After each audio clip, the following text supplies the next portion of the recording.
Don't move. He looked at me with a suppressed gaze. Luna, do you know that guys' Adam's apples shouldn't move randomly? What will happen if it moves? He bent down to kiss me, kissing me until I could only hold onto his waist to catch my breath. Then he calmly said, "It will be like this." I didn't like Jimmy at first. Because he is my stepmother's son. My grandmother didn't like my stepmother. She thought she was too beautiful, and that beautiful women are inconsistent. My grandmother secretly told me that this woman just wants my dad to help her raise her son. I was on guard for a long time, and I was also cautious for a long time. During this time, my stepmother has always been nice to me. She would take me shopping for clothes, buying me more expensive clothes than she bought for her son. If her son wants to buy a book, she will always buy one for me as well. Even though I don't study biology or participate in information competitions. Is this a way to please me? Or should I say, a sugar-coated bullet? I spoke frankly. I said, "Auntie, please don't try to please me. Flattering things won't last long. I don't want to have a psychological gap." My stepmother's smile froze, and my dad started scolding me. He has never really scolded me from childhood to adulthood, but this time he said I was difficult and stubborn, and that no one would want to deal with me when I enter society. I slammed the door loudly. It must have been winter then, and the weather was quite cold. There was heating at home, but when I ran out, I didn't even wear a down jacket. I was freezing. I wanted to go to my grandparents' house, but I found that I didn't even bring my phone, so I couldn't take a taxi. At that moment, I felt so pitiful. Really pitiful. People were bustling on the street. There were mothers and children eating candies, couples snuggling up to eat dinner, and someone holding a bag talking on the phone saying they should come home early today to make pasta for dinner. It seemed like they all had someone to care for them, except me. So I cried. I cried so loudly, very embarrassingly. I knew that people around were looking at me, but I couldn't help it. The lady from the supermarket came out and asked me, "What's wrong, young lady? Why are you out dressed like this with so little clothing? Do you want to come in and warm up?" Jimmy came at that moment. He told the lady, "My sister had a quarrel with her family. I'm taking her back, thank you."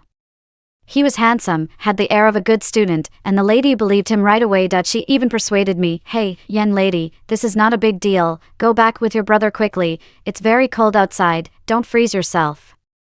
I was very angry. How come everyone thinks it's my fault? Jimmy was still thanking the lady when I pushed him away forcefully. "Who are you pretending to be a brother?" He stumbled back with a frown, saying, "Stop making a scene." Seeing that the situation wasn't good, the lady quickly intervened. "Girl, go home quickly, talk things out at home.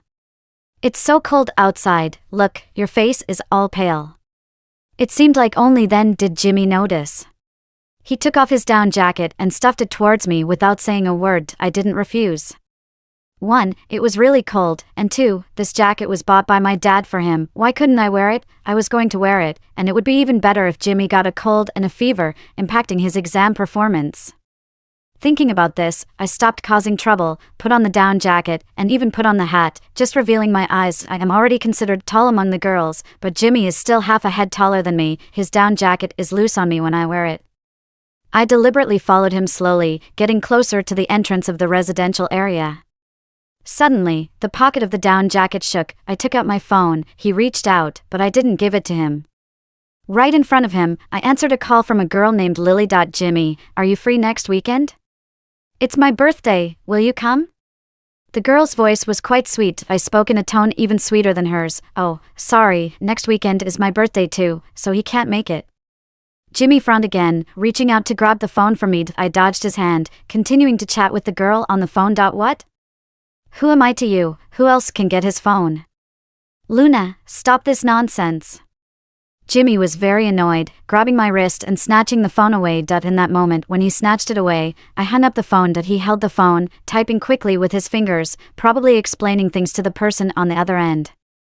After a minute, he looked up at me, looking at me like I was garbage. Then he ignored me. Turned around and left. The cold wind blew, but I didn't feel cold at all. I was actually quite happy inside. The feeling of vengeance being fulfilled. My dad was right, I am stubborn and willful. But so what, as long as I'm happy. When did I realize that I liked Jimmy? It was too early, I can't quite remember. During the winter break, we joined the debate team, because we were in the same class. The teacher assigned us to the same group. Jimmy looked good, spoke politely, took the first impression of the judges in the first debate. As for me, I speak fast, love arguing, and took the second argument. Always chasing after the opponent during the free debate section. Our school's debate team usually ends up being one and done because no previous team had ever made it to the provincial competition.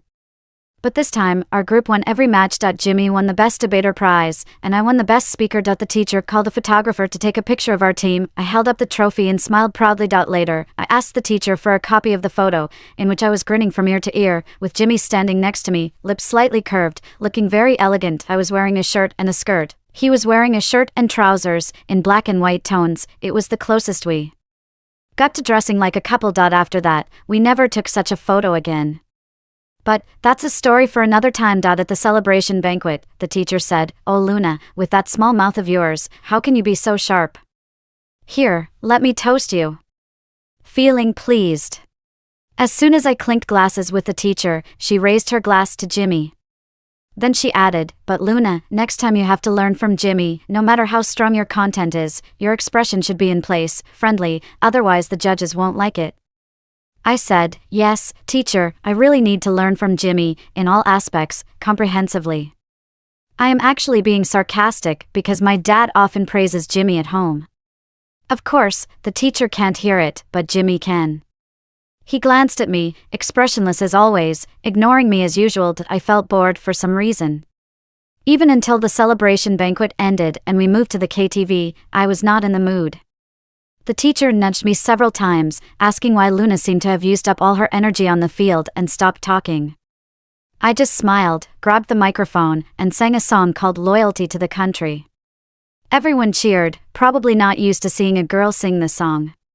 This is a song my dad loves to sing, as he socializes a lot, and when I was young and no one cared for me at home, he would bring me along. The song requires shouting, and it made me feel comfortable as soon as I started singing. I was really getting into it when suddenly Jimmy shouted my name. I didn't stop and asked him through the microphone angrily, "What do you want?" He said, "Your dad is being rushed to the hospital." The music in the room was loud, he was close to me, and his words were amplified by the microphone. Someone must have turned the song to mute, and the teacher said, "Oh, is that so? Luna, you should go back quickly." Panicked, I reached for my phone but realized it was in the pocket of my jacket, which was on the other side of the sofa. I saw 5 missed calls on my phone, 1 from my dad, 1 from my stepmom, and 3 from my grandmother. I dropped the mic, grabbed my jacket, and left without wearing it.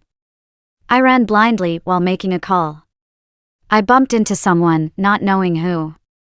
"Are you blind?" someone scolded me. Someone behind me apologized, "Sorry, it's not intentional." "It's Jimmy." He chased after her. "Do you know where she is?" "I don't know," I replied, as my phone was completely unreachable. I urgently stopped and grabbed his sleeve, asking, "You know which hospital, right?" He glanced down at me, pulled his sleeve out of my hand, and I hailed an Uber, which had arrived. When the Uber stopped at the hospital entrance, my legs felt weak. I was panicking and sweating profusely. With each step, I wondered what had happened to my dad, how serious it could be, and then I remembered the only time I had been to the emergency room. It was when I saw off my mom. The emergency room was crowded with people, stretchers, white coats, fur bags, red crosses, all enlarged infinitely in front of my eyes. When I reached the surgery room door, I suddenly couldn't stand and started gasping, leaning against the wall. My stepmom was there and immediately supported me. "What's wrong with my dad?" I asked. She pushed away the sweaty hair on my forehead, made me sit on a chair, and said, "Stomach bleeding. He socialized too much and drank too much. Don't worry, it's not a big problem." I sat on the plastic chair, head hanging down, and slowly breathed a sigh of relief. Then, a cup of warm water appeared in front of me. The fingers holding the cup were very pretty. It was Jimmy. I was stunned, took the cup, and drank a few sips. The warm water soothed every corner of my body, and I held the plastic cup, not wanting to say a word. I usually argue with my dad and act tough with him, far from being a dutiful daughter. But now, in this situation of confusion and helplessness, surprisingly, it was my often targeted stepmom and Jimmy who made me feel safe. I closed my eyes, whispered a thank you, and my dad needed to stay in the hospital after the surgery. Mom, well, forget it, I'll just call her Auntie. Auntie is at the hospital taking care of my dad. She takes care of my dad so diligently, even if it's for the money, her care is worth it. My attitude towards Auntie and Jimmy has improved, not just superficially, but in a normal, respectful way towards elders and classmates. Both my dad and Auntie are often at the hospital, so only Jimmy and I are left at home. My dad gave us money for dinner and breakfast, letting us handle it ourselves. I don't eat out often because of my sensitive stomach, so I was unsure where to eat with the money. Jimmy, being more outgoing, knows all the nearby food stalls and restaurants. I followed him around shamelessly, unsure of what to eat. We entered a dark alley, and despite my hesitation, I followed him inside a Chinese restaurant where the food was unexpectedly good. We both ate in silence, with me being too focused on the delicious food to speak, while Jimmy seemed a bit annoyed with me. Luna, be confident, get rid of that, seems like. I told myself, amused by my own inner monologue. Jimmy glanced at me, finished eating, and went to pay the bill. To my surprise, he paid for both of us without saying a word. It was the first time I felt eating supper was so boring without my dad and his mom's chatter and laughter. The next day, Auntie returned home briefly and instructed us about some matters. We didn't live on campus, with the school being selective about dormitories. Students in the first and second years were day students, leaving the scarce dormitory spaces for the seniors. Normally, I would have been picked up by my dad at night for safety reasons, but with him in the hospital, Auntie requested Jimmy to accompany me home. I was reluctant at first, thinking I could go home with my friends. But seeing Jimmy frown, I changed my mind. He seemed surprised when I called him brother for the first time. Confused by my sudden respect, he asked me what was going on. After Auntie left, he inquired about my change in behavior, to which I innocently replied, I'm scared. Walking alone after 10, what if I encounter a thug? He gave me a look, then another. I said very kindly, just say whatever you want to say. He asked, do rogues not discriminate? After thinking for a moment, I immediately replied, get lost. And he obediently left. As I watched his school uniform swaying in the wind like a sail, I felt a bit embarrassed. In that moment, I suddenly realized that he was a lively 17-year-old boy who could crack jokes, not just the son of the impeccable stepmother at home. It was at that moment that I began to see him in the same way I would see someone my own age. The provincial competition was coming up in a few days, to be held in the neighboring city. The school attached great importance to it, believing that we needed to train the team well since it was our first time qualifying. So, they arranged for a focused training session. It was winter break at that time, and we trained during the day while doing homework at night. The people in the debate team were quite interesting, and I enjoyed listening to their banter whenever I had the chance. The third speaker was Tommy, a fun-loving guy who enjoyed everything and was fond of setting up pranks. After training, he would sneak out with his parents' car to take us for a ride. The fourth speaker was Peter, who seemed careless on the outside but was actually very thoughtful and had a sharp tongue. I often joked about switching debate partners with him, and he would just give me a strange look, then glance at Jimmy before laughing and saying nothing. During the 7 to 8 days of training, I mostly hung out with them. One day during training, Tommy cleared his throat and said, Luna, you go back first today. I won't be able to hang out with you. I immediately suspected something fishy. What shady business are you guys up to? Peter replied with a smirk, come on, it's nothing shady. There are places where boys can go, but it's not convenient for girls. We are just ensuring your safety. I thought they were heading to some adult entertainment venue. It was fine for Tommy and Peter to go, but if they were taking Jimmy, they had to take me with them. Half an hour later, we were sitting by a pond in the outskirts of the city fishing. I never imagined that the place they needed to ensure my safety was a fishing pond. Peter teasingly said, what's wrong? I thought you couldn't swim. I couldn't swim and wasn't good at fishing. After just 30 minutes of fishing, I had already talked to Tommy 20 times. Tommy was annoyed and said, lady, could you please stop turning your head to the right and glance at the handsome guy on the left from time to time, understand? You've been bothering me a lot. Jimmy and Peter clearly heard him. Peter chuckled and gave me a meaningful look. Finally, he said, enough fishing, let's play cards. I partnered with Tommy, while Peter and Jimmy were on the other team. I was bad at counting cards and kept making mistakes, ending up losing badly. Jimmy had a good memory, almost like a genius. Tommy complained that he couldn't be on a team with me because we kept losing. I retorted, weren't you the one who insisted on partnering with me before? Look at you now. Tommy dodged quickly and ran to the other side of the room, hands on his hips, and said to the other two, let's play dice. Whoever loses will be Luna's partner. At that moment, Jimmy stood up and sat beside me. Let's go. I'll partner with you. I was surprised. He glanced at me and shuffled the cards calmly, saying, good luck can turn bad luck. You might just change your luck. And then I broke his winning streak. After losing 3 games in a row, he didn't say anything, and I started feeling embarrassed. How about we grab a bite to eat before playing again? He firmly shuffled the cards. No. Let's play another round. I'll help you win. In the provincial competition, we fell short of victory. Well, it's not exactly a crushing defeat. Tommy won the Best Debater award, and I received the Debating Style award. As we were leaving the stage, the teacher was deeply disappointed. Luna, why didn't you attack the third debater? What nonsense was he talking about, and you were trying to reason with him? Argument is not your style, being aggressive is. I looked at him innocently, but teacher, didn't you tell me to learn a thing or two from Jimmy? Jimmy smiled and walked away. We ended up coming second in the provincial competition, and the only one unhappy about it was the teacher. The rest of us were quite content with the outcome. I was particularly content because my dad called to say he would be discharged from the hospital the day after tomorrow. Finally, I won't have to eat street food anymore. My happiness had returned. We parted ways once we got off the high-speed train. I followed behind Jimmy, dragging my suitcase. We chatted occasionally along the way, but as we neared the entrance of my residential area, his expression suddenly changed. I looked ahead, and besides a drunkard blocking our path, nothing seemed out of the ordinary, right? Just then, the drunkard stumbled towards us. I was startled. Jimmy stood in front of me, shielding me. He spoke coldly. How did you find your way here? Do you two know each other? The drunkard lifted his eyelids and chuckled. With that smile, his facial features bore a slight resemblance to Jimmy's. I can't come to where you and your mom live, he said. Jimmy's tone grew even colder. I asked how you found your way here. The man walked around him and looked at me. Is this your classmate? Why are you both carrying suitcases? Where are you off to? As he spoke, he started walking towards me, reeking of alcohol, and I instinctively stepped back. The man grinned and reached out to me. Jimmy, it seems you've raised a good kid. Before he could finish, Jimmy let go of the suitcase and pushed him away. I warned you not to come looking for us.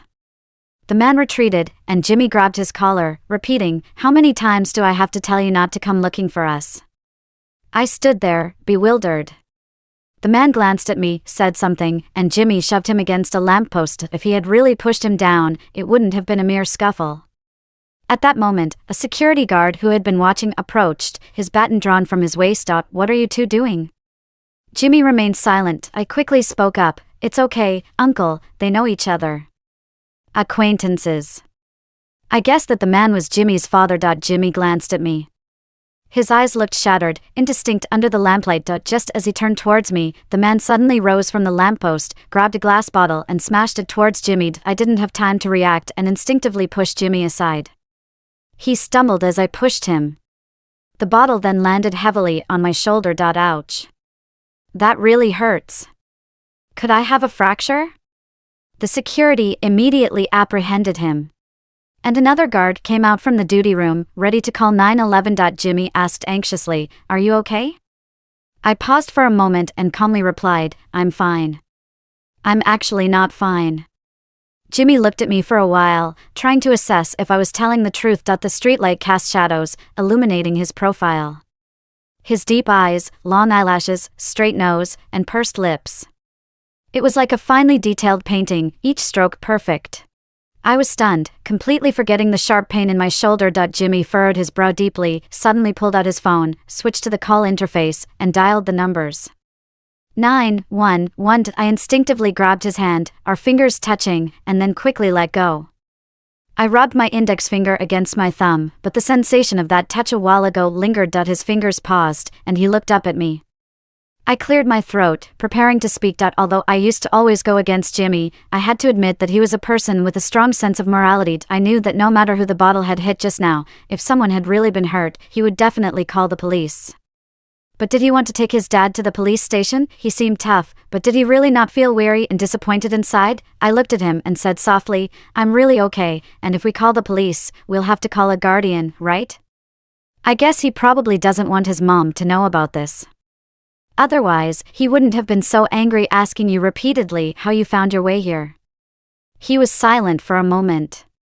The streetlight cast a long shadow of him. He finally spoke, but what he said was, "I'm sorry." I looked up at him and whispered, "It's okay." The security guards restrained Jimmy's dad, threatening to call the police. He deflated and told the security guard, "I came to see my son, it was just a misunderstanding." Then he turned to Jimmy and shouted, "Right, son?" Jimmy looked at him expressionlessly and said, "Next time, I'll definitely call the police." The man sheepishly rubbed his hands and said, "There won't be a next time, no more next time." Ignoring him, Jimmy took my suitcase, one in each hand, and walked into the community. I stood still for a moment, empty-handed, following him, feeling pathetic, thinking, so this is how you get treated after being hit with a bottle? However, the treatment that followed was even better. While my dad had been discharged from the hospital, the doctors advised him to avoid strain and rest more. So, I continued to follow Jimmy to and from school. Unlike before when he reluctantly accepted me trailing him, since that day, he would wait for me every time he went out. Leaving the community, he signaled for me to hand over my backpack. He would carry it. When I was in primary school, my mom used to carry my backpack for me, then she left, and my grandma started carrying it. Later on, I carried it myself. I hesitated to hand my backpack to him, and he casually slung it over his shoulder. His figure with a backpack on each side was quite comical, but I couldn't bring myself to laugh. Later, my dad asked me in exasperation, "You're so young, do you understand what liking someone means?" I wanted to say, "I do." For example, at that moment, when the traffic light turned green, cars and people moved forward, but I found myself standing still as if spellbound. He walked leisurely ahead, his navy blue and white school uniform billowing like a sail in the wind, carrying a pink backpack on his left shoulder. Looking back years later, across the traffic flow at the intersection. The gaze of a girl towards a boy, an unknown starting point of liking. However, at that time, I didn't know what that moment of pausing and staring really meant. My relationship with Jimmy improved, my dad was happy, and so was his mom. But perhaps out of a woman's sensitivity, her happiness seemed to be accompanied by a hint of worried. I pretended not to notice and deliberately started acting cold towards Jimmy again. Grandma asked me to have dinner on Saturday, and added one more thing, to also bring Jimmy along if possible. I moved my phone aside and asked Jimmy, "My grandmother wants you to join us for dinner, are you coming?" Jimmy replied, "Of course, it's the first time she has invited me, I have to go." Aunt seemed to have something on her mind, but hesitated. I returned to my room, and when I was going downstairs to get a glass of water, I overheard Aunt asking my dad, "Did Mom really invite the two of them for dinner? Should we ask again?"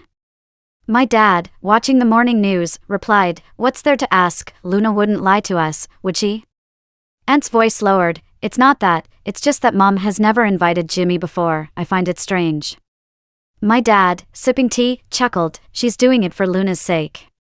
Aunt fell silent. Standing on the stairs, I didn't need the glass of water anymore, so I turned and went back upstairs. I bumped into Jimmy coming out of his room, staring at me strangely. I coldly said, "What are you looking at?" He murmured in surprise, "You're in a bad mood so early in the morning?" I harshly replied, "Just seeing you makes me angry." He jumped back, his messy hair seeming to stand on end. I ignored him and went back to my room. There was no water to drink in the room. I was so thirsty. My grandma not only treated Jimmy nicely for my sake, she also knew Aunt took care of my dad, which was not easy for her. But she couldn't directly show kindness to Aunt, so she expressed her attitude by inviting Jimmy for dinner. My grandma's cooking was really delicious, but unfortunately, her health hasn't been good in recent years and her hands would sometimes shake uncontrollably. I took a bite of the pig's trotter and immediately stood up to drink water. Grandma rubbed her apron and said, "Did I put too much salt? Getting old, can't even cook properly anymore." I quickly said, "Not salty, I was just thirsty when I arrived." Jimmy put the remaining 2 pig's trotters in his bowl and said, "Not salty, very tasty." Grandma smiled happily. I glanced at him discreetly. Not only was Jimmy a good grandson, he was also a good brother. The pig's trotter was actually very salty, but since he took it, I didn't have to suffer eating it. As we went downstairs, I looked back and saw Grandma waving and smiling from the balcony. In the towering buildings, there was only a small her in the huge window. I waved back vigorously, jumping and hopping as she smiled with her eyes squinted. "Go on! Be careful on the road," she shouted. We turned a corner and couldn't see the balcony anymore. I didn't know if she went back to her room or continued standing there watching us walk away. I suddenly felt a bit sad, realizing how fast time was passing and sighing at the inevitability of aging and loneliness. I kept looking back and Jimmy halted to wait for me. I wasn't paying attention and bumped into him. I quickly moved back, apologizing profusely. He suddenly reached out and ruffled my hair. It felt like he was not just messing up my hair, but also disrupting the inexplicable emotions inside me. I gripped the strap of my bag hanging down, suddenly unable to speak. Not long after, it was Jimmy's birthday, and my dad gave him a mountain bike. I went with them to buy the bike, and my dad asked if I wanted him to buy me one for my birthday as well. I said, "Do you not realize how lazy your daughter is?" Jimmy then asked the store assistant, "Can we install a seat at the back?" I looked at him in surprise. My dad glanced at him, then at me. Subconsciously, I curled my fingers. Even though there was nothing between Jimmy and me, I inexplicably felt guilty. Under my slightly nervous gaze, my dad suddenly realized and said, "That's a great idea. Then I don't have to pick you up anymore." I slowly relaxed my fingers and casually said, "Yeah, you can stay at home drinking porridge every day."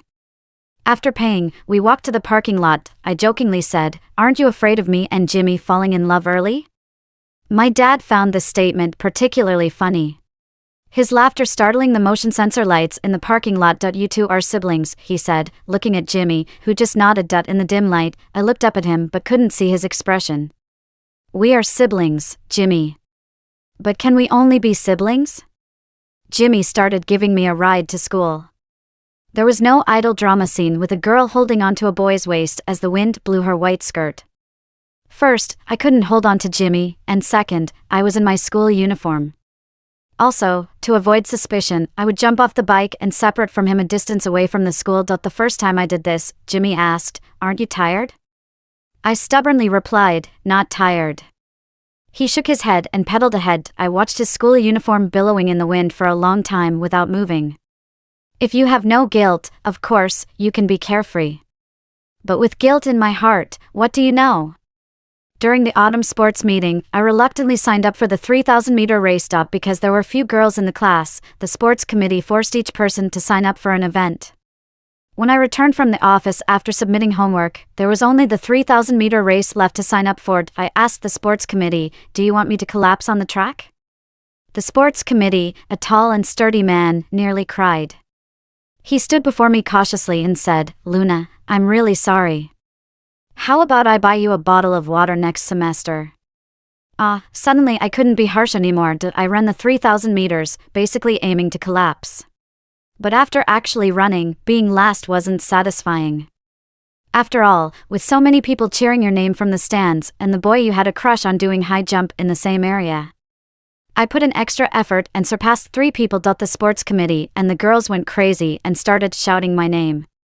It felt more intimate than calling for one's own mother. I wanted to tell them to stop, as I had no more energy left. By the 7th or 8th lap, my gaze had become distant. I asked the person keeping count at the finish line with a breathless voice, "Which lap am I on?" He looked at me sympathetically, "5th lap." "Help." Then my pace slowed down completely. Someone from the inner track ran beside me. "Luna, are you doing okay?" I looked and saw Peter. I was not dying yet. I replied. He smiled and said, "Take it easy, I'll walk with you, bro." He almost made me burst out laughing, so I picked up the pace a bit. Finally, I reached the finish line, my chest burning with pain.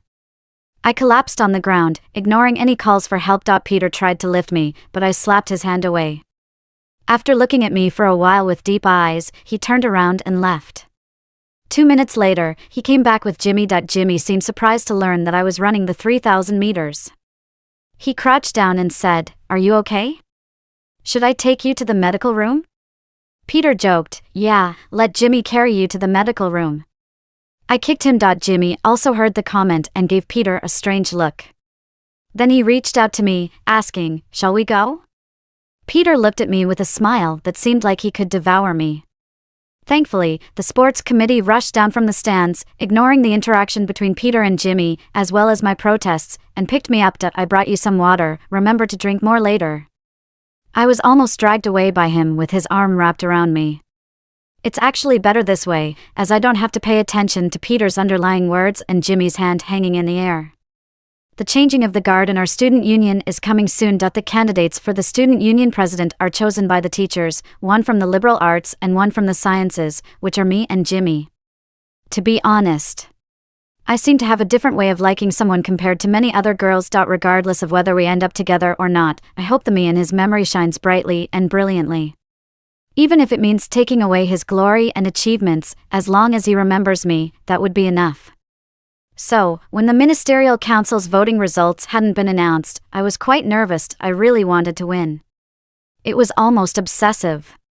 There were 7 members in the council, 4 voted for me and 3 for Jimmy. I felt quite proud, swinging my legs on the back seat of the bike and teasing Jimmy insincerely, "Oh, sorry, I got 1 more vote than you." He chuckled lightly and said that 1 extra vote was mine.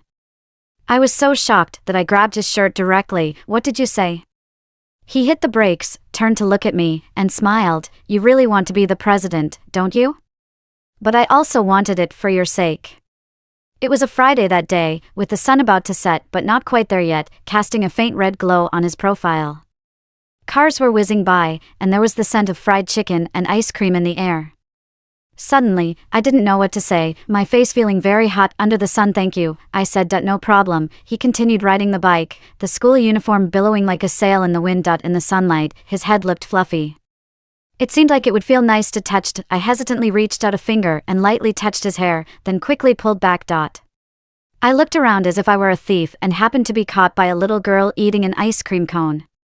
Her big round eyes were fixed on me without blinking. My face suddenly felt even hotter. As I entered my senior year in high school, time flew by quickly, and the days seemed monotonous and dull. It was all about studying hard, with piles of exercise books forming mountains, and a pencil could run out in just 3 days. Occasionally, when I looked out the window at the sunset, I would think that the romantic feelings of that sunset day seemed like a long time ago. We were now seniors, living in the dorms, and each moment was laboriously spent. My contact with Jimmy also became less frequent. He was on the 1st floor, and I was on the 4th, and it was difficult to even catch a glimpse of each other when we didn't go home. In the hustle and bustle of those days, memories flooded in through every crevice, making me contemplate and toss and turn at night. He once brought me a box of ibuprofen when I was in excruciating pain, once took away my umbrella on a rainy day saying, "I'll cover you, bro." He once asked me what I was planning to put as my first college choice. What are these things? Are they proofs of love? There are always some shiny and sweet things in time, like sugary glass shards. You hold them, feeling they are too bright and clear, but when you grip them tightly, they will cut you and make you bleed. In the days overwhelmed by math problems, in the days from early morning to late at night, those whimsies grew wildly like weeds. Drowning out every inch of my attention apart from my studies, I developed an allergy to Jimmy. During morning exercises, during lunchtime, passing by the basketball court, going to the office to submit assignments, I could always spot him first out, even if it was just the back of his head, just an indistinct figure, or maybe a teacher mentioning in passing that this year Jimmy might achieve a top rank. My grades started to slip. I felt it was unacceptable.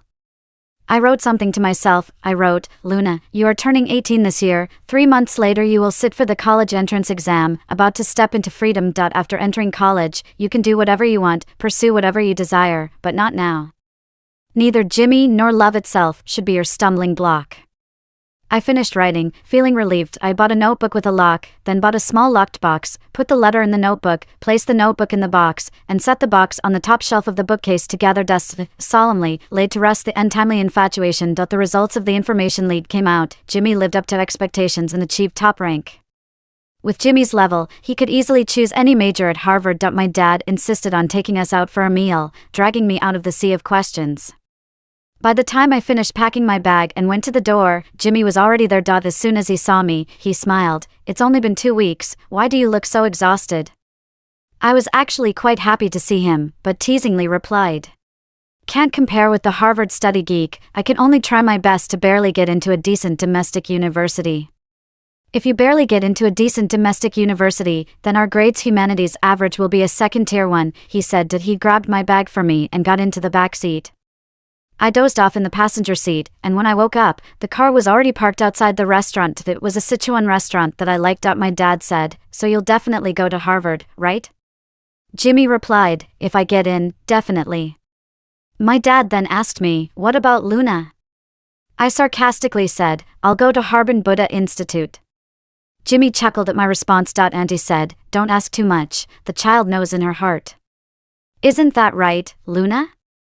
Not wanting to embarrass her, I said, "Yes, you're right, Auntie." My dad then kept urging me to eat more vegetables and drink more beverages. "You've lost weight," he said. I doubted, "Really?" "Clearly gained weight, more than 5 pounds. Stress-induced weight gain, deadly." Jimmy remarked, "Being a bit plump is good, it's festive, like the fish holding New Year's painting doll." I tightened my chopsticks, retorted not so kindly, "You're thin, so thin you resemble Yu Qigong, standing by the door would ward off evil." He casually replied, "How could I be like Yu Qigong? I also hold a fish, just like you." Auntie's hand trembled as she poured the drink, and the coconut milk spilled over. Jimmy went to Harvard, where he could choose any major he wanted. I chose Renmin University and decided to study a niche subject. The advantage was that we were very close in distance, just 7 bus stops away. I showed them the map, and my dad said, "Oh, that's good, Jimmy, please take care of Luna." Jimmy just smiled and said, "Of course." My dad was pleased and satisfied, so he went back to watching the news.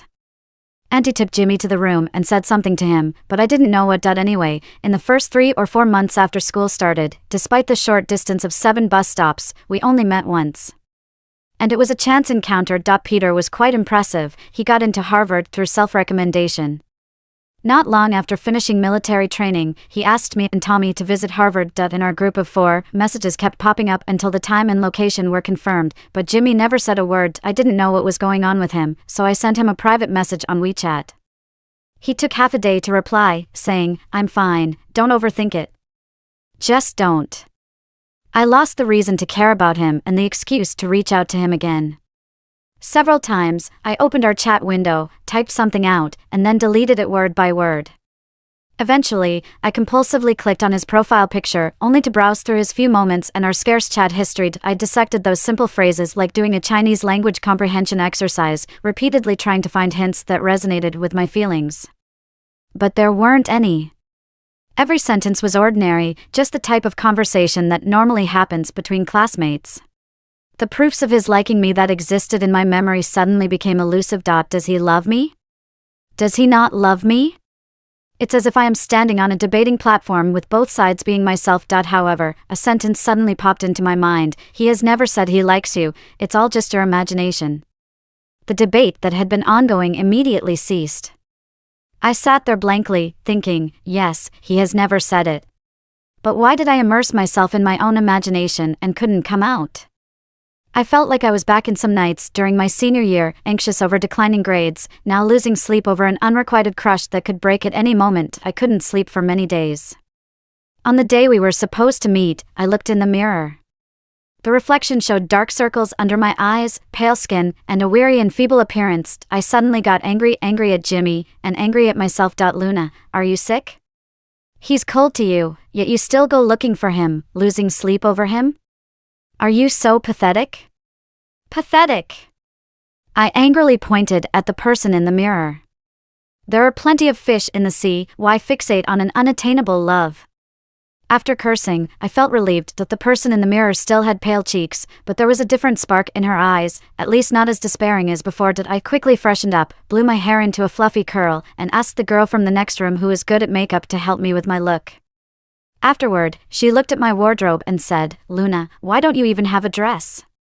Take this, consider it a lucky charm," as she handed me her supposedly lucky outfit. When I looked at myself in the full-length mirror again, well, the person in the mirror was clearly me, no change in features from eyebrows to face shape, but much prettier, as if I could be described as charming and coy just by casually swearing. The metaphor I made about myself gave me chills, and my hair stood on end. I bid farewell to the girls, and she smirked, saying, "Wish you success." They all knew I had a crush on a boy at Harvard. But they didn't know that we hadn't been in contact for a long time. Including the day Tommy tagged him in the group chat, and he finally came online and said, "Oh, I wasn't at school that day, sorry." I avoided the ambiguous glances from the girls, forced a smile and said, "All right, wish me success." How am I going to succeed? As I chatted and laughed with Tommy and Peter along the way, but suddenly saw Jimmy on the road outside the cafeteria, I knew that my pretense of calmness was about to collapse. Jimmy was wearing a black down jacket, the one he took off and gave me after that argument with my dad when I left home. He seemed to have grown a little taller, his hair a little shorter, carrying a packed lunchbox in his hand, walking quickly. Tommy said, "Hey, isn't that Jimmy?" Peter smirked, looking at me. "Yeah, isn't that Jimmy?" I looked at him coldly. "So what? What's it to me?" Peter whispered, "Luna, don't be tough." Before I could speak, he called out Jimmy's name. Jimmy's figure stiffened for a moment, then turned around. I could see it clearly. He had not only grown taller, but also gotten slightly tanned. He saw us, with a momentary blank expression on his face. Then he hesitated and took a step towards us. "I thought you had something and weren't at school?" Tommy asked. Jimmy smiled. "It got rescheduled last minute." Peter also smiled, saying, "You're not being fair, not telling us it got rescheduled. Didn't want to see someone among us or something?" As he spoke, his gaze seemed to hint at me. Jimmy also looked at me, paused, and smiled. "No. It's just a coincidence." "Have you guys had lunch?" Tommy said, "Not yet, we're going for barbecue, do you want to join?" In this situation, if Jimmy refused, it wouldn't be appropriate. He obviously knew this, so he readily agreed. As we dodged the bikes passing by, Tommy said, "It's still better in college, just casually having a pretty girl sit on the back seat. Who dares to do that in high school?" I froze for a moment, raised my eyes to sneak a peek at Jimmy. Caught red-handed by him. Then he nonchalantly looked away. Peter said, "Jimmy dares, right Jimmy?" He was speaking to Jimmy, but his eyes were fixed on me. I slowly said, "Peter, you're not making any sense." Peter laughed. "Luna, I was talking about Jimmy, not you. Why are you so protective of him?" Tommy didn't know what was happening, and tried to defuse the situation. "What are you guys doing? Come in and eat, stop fooling around." I ignored him, stared at Peter, and said, "Who are you really talking about? Don't you know yourself?" Peter smirked, his eyes devoid of any humor, then he turned to look at Jimmy. "Do you know what's going on? I'm talking to you, and you keep talking about him. What's the deal?" Peter's dark eyes bore into me as he calmly said, "And why are you always defending him?" Tommy was confused, looking at me and then at Peter. At that moment, Jimmy slowly spoke up, saying, "So you've seen it, I gave Luna a ride. There's nothing to hide from you guys, we're siblings. We're siblings." Those 5 words felt like a heavy blow to my head, ringing in my ears. He did think that way. "We're siblings, with a natural and insurmountable bond." Peter was stunned for a while, then looked at me. "You guys are siblings?" Jimmy looked at me, his profile shrouded in the shadow cast by the streetlight, making it hard for me to discern his expression. I finally found my voice, mechanically replying, "Yeah, I lost my mom in elementary school, and my dad and his mom formed a new family." Amidst the surrounding noise, our group was quiet. Tommy broke the silence, saying, "Hey, don't take this too hard, Luna. Peter didn't mean to hit a nerve. Let's eat, let's eat." The barbecue skewers sizzled. Tommy flipped them with tongs. I ate the fragrant barbecue in silence, unable to swallow. We chatted for a long time that day, just like every previous team dinner. Tommy was chatty, Peter and Jimmy provided comic relief. I teased him occasionally, laughing most of the time. But I knew clearly that every word I said, every smile I showed, was pretending. Pretending everything was normal, pretending this gathering was just like before. But it wasn't. I was not okay at all. When we parted ways, Tommy said, "Luna and I will leave first." Peter said, "Sure, see you next time." I looked at him and said, "Goodbye." He looked a bit guilty, hesitant to speak. I didn't want to say more, turned to Jimmy and said, "Goodbye." This time, he didn't avoid my gaze, his expression rather tender. He said, "Goodbye, Luna. Goodbye, goodbye. Goodbye, to the person I once liked. Goodbye, my brother, Jimmy." After that, I never contacted Jimmy again. And he didn't come looking for me either. Fine, I thought fiercely, there are handsome guys everywhere, one less won't make a difference. You wanted to be siblings, then let's be siblings. Who's afraid of whom? I spent a lot of time in the club, playing around with a group of friends. We would have dinner together and everyone would get drunk. After dinner, we would head to the KTV and continue drinking, moving crates of beer. Everyone would cheer, saying, "Luna, you're from the north, you must have a high alcohol tolerance." My alcohol tolerance was decent, but I couldn't handle drinking a mix of baijiu and beer. I got drunk, collapsed on the sofa, and passed out. I had a long, fragmented dream. In one part of the dream, I was sitting on the back seat of Jimmy's bike. The sunset was beautiful, and the ice cream was delicious. I don't know where I found the courage, but suddenly I hugged his waist and he turned around, smiled at me, and said, "Luna, we're siblings." I felt terrible, and when I looked up, I found myself lying on the track from the day we ran 3,000 meters. Jimmy reached out his hand to me, and as I slowly put my hand on his, Peter stood in front of me, chuckling, and said, "Luna, I already knew, but you didn't, did you? You and him, it's impossible, don't you know that?" I shouted at him to shut up, but Auntie was standing in front of me instead. Auntie said, "Luna, was it your grandmother who asked Jimmy out for dinner that day? Or did you lie to me in order to go out alone with him?" I screamed that I didn't lie, that I knew we were siblings.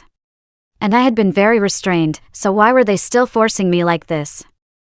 And then I was shaken awake. The colorful lights in the KTV were still swaying, and I didn't know who was singing. The melody was pounding in my ears. I could barely see someone standing in front of me, but tears from my eyelashes dripped into my eyes, causing more tears to flow, so I had to close my eyes again. My head hurt, and my stomach ached. Someone handed me tissues to wipe my tears, and when I opened my eyes again, I saw Jimmy. In a white shirt and black pants, he pursed his lips and had no expression. "Am I dreaming?" I asked. Lisa said, "Don't blame me, you looked like you were going into shock just now. I unlocked your phone with your face, and he was the only one in your contacts." Jimmy's lips curled up slightly, then quickly faded. I gritted my teeth and looked at Lisa. "You must want me dead." Lisa exclaimed, "No way, girl, this guy is pretty cute. Seize the opportunity." "Shut up. He's my brother." I yelled. Okay, Lisa shrugged, patted Jimmy's shoulder. "This good brother here, be understanding of Luna, she gets irritable when she drinks too much, she's not usually like this." Lisa went to sing, leaving just me and Jimmy in the corner. Silence, still silence. It was pretty awkward, especially with the background music playing sad love songs. I grabbed my bag, tipped Jimmy's wrist, and walked out. As soon as we reached the corridor, I let go of his hand. The corridor was much quieter. Jimmy looked at me with drooping eyelids. "Aren't you going to say something?" I replied, "What do you want to hear?" Jimmy chuckled, "Anything will do. Like why you drank so much, why you're still outside at 1 in the morning, why the only contact in your address book is me." As he finished his sentence, my ears buzzed. "Shut up," I said. At this hour, there was no pharmacy open in this area. My stomach was hurting badly, and I huddled on the roadside. Jimmy had been stubbornly following me, insisting that I tell him everything. When he saw me crouching down, he was surprised. "Is your stomach hurting? Is it because you drank too much?" I whispered softly, "Can you please shut up?" He fell silent. Then I said, "Could you please leave quickly?" He replied, "I'm not leaving." After a pause, he added, "Let me take you to the hospital." Memories of what I saw in the emergency room in elementary school flashed through my mind: the Red Cross, stretchers, crying patients, and the sorry look in the doctor's eyes. My stomach began to ache severely, and I said, "I'm not going." Jimmy also crouched down, using a tissue to wipe the sweat off my forehead, and then said, "I've called an Uber." Suddenly, this moment felt familiar to me. Occasionally, a vehicle rushed by, leaving a trail of sound on the quiet road. The light from the street lamp illuminated his face, highlighting the contours of his brow and eye sockets. In his clear eyes, there was only me. I said, "Jimmy, don't be so kind to me, don't let me misunderstand." He hesitated for a moment, not speaking immediately. Just then, a car approached from the west, and Jimmy breathed a sigh of relief, stood up, waved at the roadside, and shouted, "Here." He didn't respond to what I said until we got into the car. With my stomach hurting badly and feeling dizzy, I rolled down the car window to let the cold Massachusetts wind hit my cheeks. The driver glanced at me through the rearview mirror and said, "Young lady, are you drunk?" I didn't respond, not in the mood. Jimmy said, yes. The driver took another look at us and asked, are you young lovers having a fight? Irritated, I replied, we're not a couple, he's my brother. The driver chuckled, oh, I must have been mistaken? You two don't look alike at all. The colorful scenes rapidly retreated in the car window, forming one colorful beam of light after another. I closed my eyes, drowning everything in darkness. After some time, feeling drowsy, I suddenly heard Jimmy say, you didn't miss here. I opened my eyes abruptly and stared at him. What did you say? He said slowly, I said, I like you. I was stunned for a moment, then grabbed my bag and hit him hard, yelling, don't mess with me. He blocked my bag, held onto my hand, and said, although this is not the right place to confess, I think, I really like you. I was completely stunned. The driver interrupted, young man, what do you mean? Confessing in my car, are you making things difficult for them? This statement was not humorous at all, but I started laughing. As I laughed, I began to choke up. We hadn't spoken in months, not even interacted on social media. You inexplicably treated me coldly, without even a reason. You said we were siblings, okay, then I'll consider you my brother. I slowly pried open his fingers, so, you come here and suddenly tell me you like me. Why don't you just drop dead? Jimmy's Adam's apple bobbed up and down. Before, I wasn't sure, I was confused. I sneered, so now you suddenly figured it out? He remained silent for a moment, then said, I'm still not sure, but I feel like, in a situation like today, any man should confess. Unconsciously, I asked, what situation today? He replied, when you were asleep, you called my name and cried.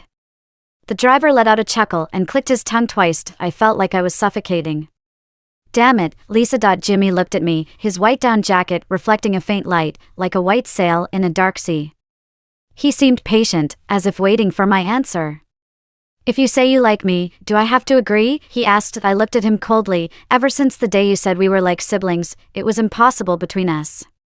There are plenty of handsome guys chasing after me. Who do you think you are? Jimmy looked at me for a moment and then said softly, so, what should I do? I retorted, that's none of my business. He looked crestfallen, but I felt even more disheartened. Confessing my feelings should not have been like this. It should have happened on an evening when the moon had just climbed to the treetops, the sky still a hazy blue dusk. By a lake, or at the foot of a mountain. I should have been dressed beautifully, wearing beautiful makeup, and then I would tell Jimmy that I liked him. If he accepted, all would be well. If not, I wouldn't feel like a loser. The most important thing was to maintain a graceful demeanor. Even though none of the elements I had imagined were present, there shouldn't have been a long, heartbreaking estrangement before the confession, shouldn't have happened in a taxi, and especially not with a cabbie ready to burst out laughing with ears perked up. It felt miserable. Just as I felt like I was about to explode, Jimmy suddenly cleared his throat. I looked up at him and saw that he seemed a bit nervous. Then he said, driver, excuse me, could you stop laughing? The driver chuckled, hey, I just love seeing you young folks falling in love. Okay, young lady, don't be upset, can I not listen? He put on his headphones and started listening to music. The lampposts flickered in and out, casting rapidly shifting shadows. Jimmy's face was alternately lit and then cast into darkness. He cleared his throat again and said, at first, I actually disliked you, thought you were a princess with an attitude, sensitive and bossy. But then, don't pinch me, let me finish my words. Later, when you shielded me from a bottle at the bar and didn't even cry from the pain afterwards, I thought, maybe I misjudged you. I stared at his face, feeling a sourness in my heart.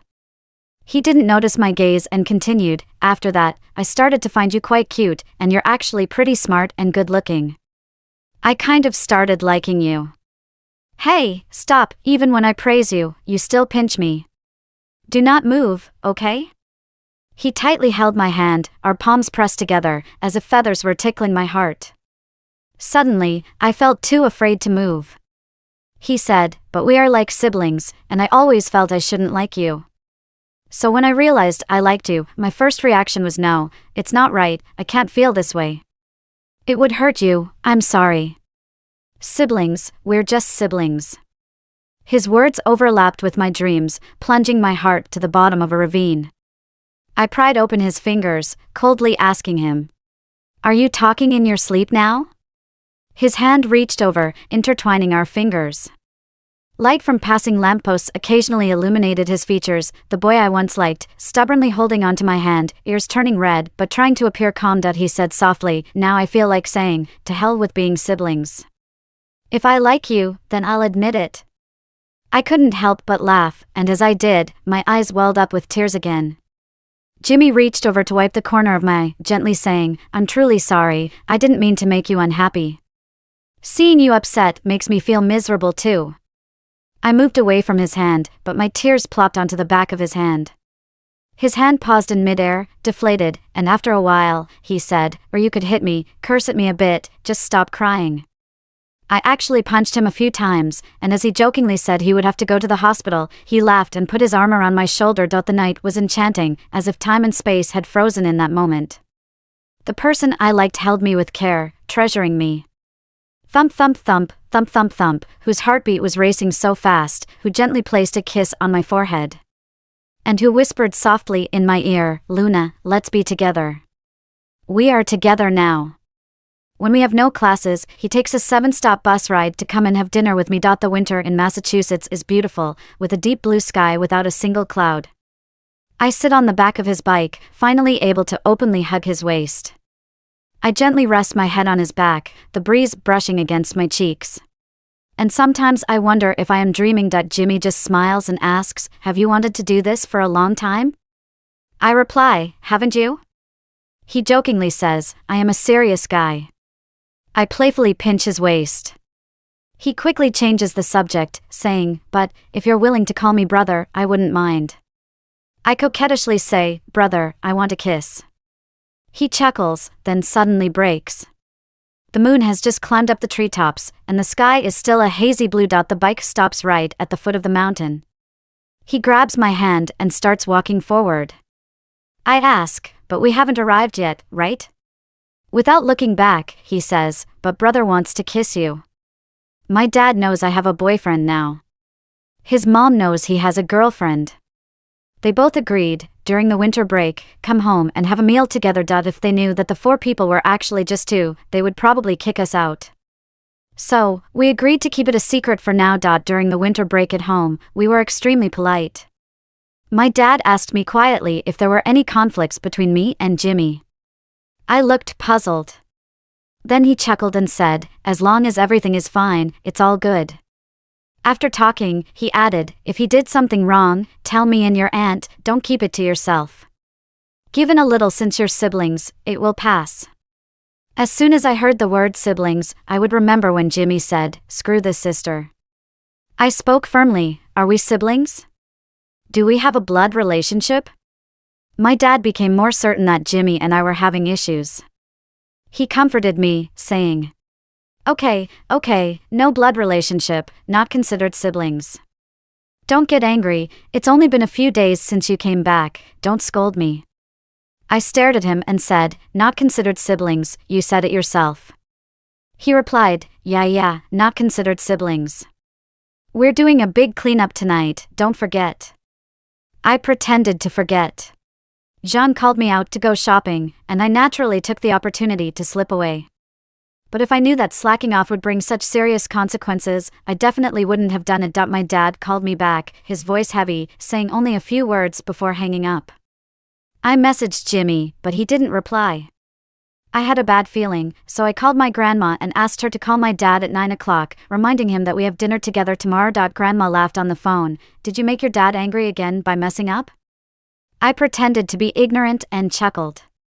She then said, "Okay, but when you go back, remember to apologize to your dad and show some humility." From childhood to adulthood, Grandma has always been my savior. With her promise, I returned home with peace of mind. The lights at home were very bright, looking spotless after a thorough cleaning. My dad was sitting on the sofa, holding a piece of paper in his hand, his face so dark it could drip water. I saw it clearly. There was an open box on the coffee table, with a broken lock next to it. That was the coffin where I had hidden the love letters. Now the lock was broken. Suddenly, I wasn't afraid at all, but instead, anger surged through me like a flame. How dare you rummage through my room and peek at my things? My dad slammed the coffee table hard. Watch your tone. I took a deep breath and tried to calmly say, I placed the box at the top of the bookcase. How did you get it? It had a locked lid. How did you open it? You saw the letter I hid, so you are justified, right? Auntie stood beside him and said, Luna, when I was dusting the bookcase, I accidentally knocked over the box, causing the lock to break. There was a notebook inside, and when I picked it up, this letter fell out. I mechanically turned my head to look at her. Her usually gentle and smiling face showed no emotion. Luna, tell Auntie the truth. Is what you wrote in the letter all true? I forced a smile uglier than crying and said, Auntie, I wrote it for myself. No need to lie. My dad roared, Luna, he is your brother. Auntie asked again, is Jimmy the one you dated in college? Without flinching, I looked at her and said, yes. My dad slapped me hard, with force. The sound was particularly loud, and I was hit so hard I turned my face away. It seemed like my dad was surprised by the loud slap he made, as his hand hung in the air for what seemed like eternity before he put it down. Then he didn't say another word and sat heavily back on the sofa. At that moment, the door opened and Jimmy came back. Without even looking up, he started chatting and laughing. As soon as I went downstairs to buy fruit, the whole family got together. Why are you crying? I really hadn't planned on crying, but as soon as I saw him, I couldn't help it. Jimmy put the fruits in the hallway and looked at us in the living room seriously. He clearly noticed the strange atmosphere, but his demeanor was calm, even bending down to grab a tissue from the coffee table and handing it to me. Why are you crying? My tears fell even more heavily. Auntie asked, Jimmy, are you dating Luna? He answered candidly, yes. Auntie was surprised by his frank answer, choked for a moment, and then said, before you went to study in Massachusetts, I told you to take care of Luna as a sister. Did I say that? After a moment of silence, Jimmy replied, you did. Auntie went on, I also said that you were both grown-ups and should maintain boundaries, not overstep them. Did I say that? Jimmy answered, you did. Aunt said, since I have already said it, why didn't you listen? Jimmy paused and said, because I like her. My dad said, you two are siblings. Jimmy laughed and said, but nobody asked if we wanted to be siblings. The air was so still for a few minutes that we could even hear the ticking of the clock. After a while, Aunt said, are you blaming your mother for this? Jimmy stopped laughing and solemnly said, no, because you have your own life.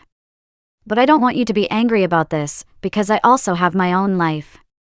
The drama of that day ended with a phone call from my grandmother. I don't know what my grandmother said, but after my dad hung up the phone, he told us to leave and not bother him anymore. I put the letter back into the unlocked box and carried the box upstairs. It felt like I was attending a funeral. Jimmy followed behind without saying a word. Aunt called him back. Jimmy, you sleep in the guest room tonight. Tomorrow, I will have someone come and switch your room with the study. Our house is a duplex, with the master bedroom, guest room, and main study downstairs, and 2 rooms upstairs, with one originally being my bedroom and the other my study. Later, Jimmy moved in. And the study was converted into his bedroom. Jimmy stopped in his tracks and chuckled in a ridiculous manner, saying, Mom, is this really necessary? Aunt calmly said, we didn't consider it carefully before, but now we can remedy the situation. Jimmy, don't make it difficult for Mom.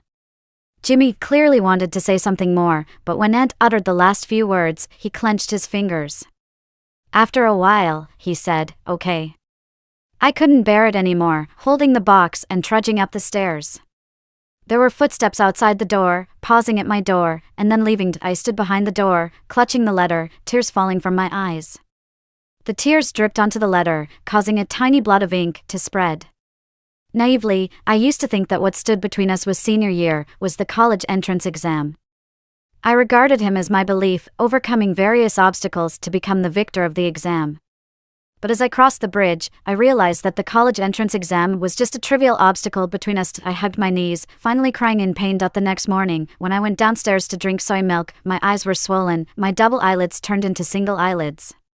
There were fried dough sticks and steamed buns on the table, and the buns were filled with pickled vegetables and tofu, which I instantly knew were from my favorite store. That store was located on another street. My dad rarely bought from there because he thought it was too far, and there was always a long line. But today, it was on the dining table at 7:30 in the morning. My dad was still watching the morning news, not even glancing at me. I nibbled on the bun, tears falling into the soy milk bowl. I initially felt very aggrieved, but now I suddenly felt so tired that he finished his meal, grabbed his briefcase, and left. Before closing the door, he said, "We are going to Grandma's house for lunch today, all of you should come."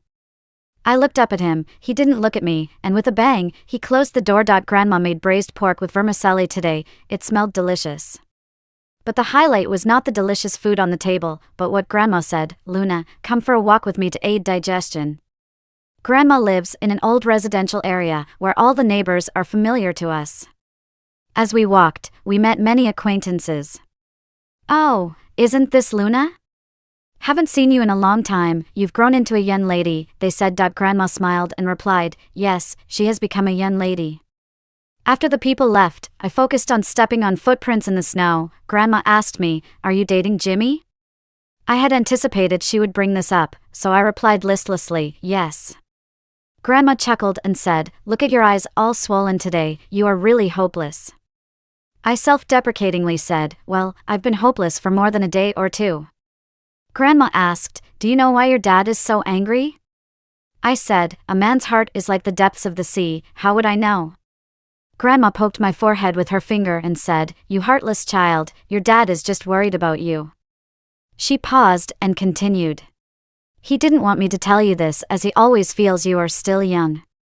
But let me tell you, one needs to understand social norms and etiquette. The earlier you understand, the less you'll be taken advantage of." What does this have to do with social norms and etiquette? Grandma looked at me for a while and said, "Take Jimmy's mother, for example. You and Jimmy are not siblings, both are decent kids who know each other well. Why does she intervene? Because she's afraid of gossip. If you two really get married, what will she become? Will she be part of a new family, or will she be there for your dad's inheritance?" My face turned red all of a sudden and I blurted out, "Why are we talking about marriage?" Grandma waved her hand for me to be quiet and continued, "I'm asking you, when you two are in a relationship, isn't it with the intention of a lifetime commitment? Or is it just for fun?" I was speechless for a while. She then smiled, "That's it, right? Sooner or later, this topic will come up, you can't avoid it. Originally, your dad only had you as his child, the inheritance he and your mom built up is all yours. Jimmy is the younger one, when he gets married, your dad may give him a maximum of a few $100,000. But now, things are different, although the law doesn't prohibit you two from getting married. If Jimmy marries you, speaking of inheritance, what's yours will be his as well? Won't your mom's relatives scold your dad? Will your dad and aunt have any face left? Luna, this is not just about you and Jimmy, do you understand?" I was stunned. Not paying attention, I stepped into a snowdrift, and the ice-cold snow water seeped into my shoes. That day, I didn't make any reckless comments about inheritance. I knew every word Grandma said was crucial, the biggest obstacle between me and Jimmy. This obstacle even had nothing to do with my dad's and aunt's personal wishes, it came from social norms, a rule passed down through generations. Living a lifetime, you need love, you need money, but you need dignity more. Grandma put it this way. I stood lost in thought in the snow, my feet as cold as ice, but I didn't feel it. Grandma said for me to think it over properly, she would chat with Jimmy again. Jimmy quickly went downstairs and stopped when he passed by me, reaching out to rub my cheeks, asking if I was feeling cold and telling me to go back inside quickly. I looked up at him, and he appeared calm, completely unaware of what was about to happen next. "Jimmy," I said, "my grandmother used to be a Chinese teacher and later became a school principal." He responded with a non-committal sound, "So what?" I continued, "She is very good at persuading people." He smiled and asked, "Were you convinced?" I remained silent for a while, and he reached out to tousle my hair, not saying anything profound, just telling me to go back inside quickly and not catch a cold. As he walked towards my grandmother, his black down jacket swayed like a sail on the vast sea. After my grandmother and Jimmy finished talking, the three of us walked upstairs together. I deliberately slowed down a bit, sticking to her and asking, "How did it go?" She clearly knew what I was referring to but pretended to be clueless, asking, "What do you mean?" Getting impatient, I asked, "What was Jimmy's reaction?" She snorted, looked at me for a moment, and said, "If it were during World War II, someone like you would have switched sides in an instant, but he remained steadfast in his will." The old lady ignored me and walked upstairs with her hands behind her back. I stood on the stairs and suddenly laughed. Later, my dad and aunt didn't say anything and turned a blind eye. Jimmy and I returned to school early, just like my dad said, avoiding each other when unnecessary. Jimmy was especially hardworking. He was already a top student and was also working on a business project with his seniors. When we weren't together, he often worked late into the night. I had a feeling this had something to do with me, so I asked him what he had told my grandmother, but he wouldn't say. After being nagged by me, he smiled, touched my cheek, but evaded the question. Luna, your dad and grandmother really love you, you know? I asked, and you? He chuckled, of course, why else would I work so hard to build my future wife's dowry? My face turned red. I could guess what he and my grandmother had discussed. The ability to silence gossip is absolute power, as my dad had told me. But at that time, his main purpose was to motivate me to study hard and excel, to prove my worth through academic achievements, instead of getting into fights with boys. Perhaps my dad didn't expect that I would be the listener, while Jimmy would be the one truly following through. I tiptoed to kiss Jimmy, catching him off guard. By the time he reacted, I had already run off. He caught my hand, pressing it against my forehead. The sound of the computer operating echoed in the small room, making the silence particularly unsettling. I saw his Adam's apple bobbing up and down. Before I could grasp what I was doing, my hand had already touched it. With suppressed gaze, he looked at me, saying, Luna, do you know we shouldn't mess with a guy's Adam's apple? What happens if you do?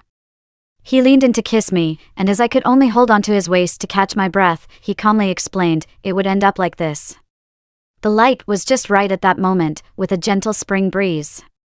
Holding hands, we were so close that we could hear each other's heartbeats. I held onto him, burying my head in his neck, whispering softly, Jimmy, I feel like I'm dreaming. He sighed and said, it seems like we haven't been close enough.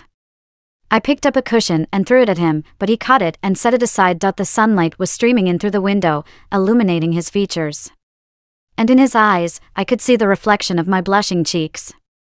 All the feelings of unreality that had been haunting me for so long suddenly disappeared. It turns out that the hopes I had written on paper were really coming true. The tears I had shed were being wiped away by someone. The unrequited love I thought would come to nothing was being rewritten into a promising future. The road ahead may be rough and bumpy, but he was by my side. And that was enough. Jimmy, I hugged him, I've liked you since I was 17. He whispered in my ear, what a coincidence, I feel the same way.